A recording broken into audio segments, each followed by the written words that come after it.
La vulve, lieu de l'intime et du sacré, a toujours été cachée dans l'art occidental, soit par un drapé, soit par des cheveux, soit par une feuille de vigne.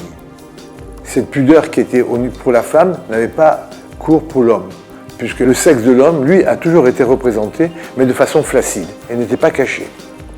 Même quand elle était représentée dans toute sa volupté dans le tableau de Courbet, L'origine du monde, elle était cachée par des poils. L'hypertrophie des petites lèvres n'est pas une malformation congénitale. Elle ne s'observe jamais chez la petite fille et apparaît à la puberté.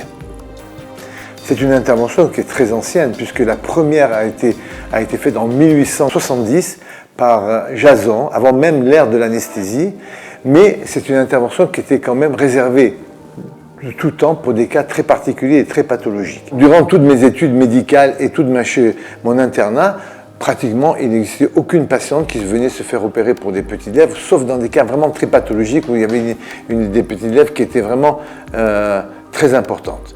Ces 50 dernières années, on a assisté à une extermination des poils pubiens, puisqu'on est passé de l'absence d'épilation dans les années 40-50, on est passé à l'épilation de maillot, le brésilien, le californien, le ticket de métro, et actuellement, il ne reste pratiquement plus aucun poil, c'est ce qu'on appelle l'épilation turco-musulmane.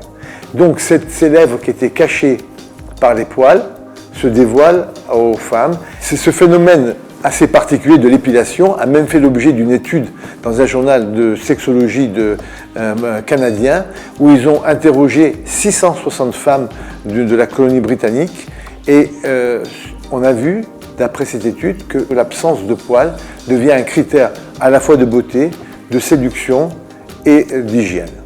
Depuis la libération de la femme, depuis que la chirurgie esthétique est devenue quelque chose de tout à fait banal, comme la rhinoplastie, la chirurgie mammaire, la chirurgie de la silhouette, la chirurgie intime, et notamment la nymphoplastie, a tendance également à se démocratiser.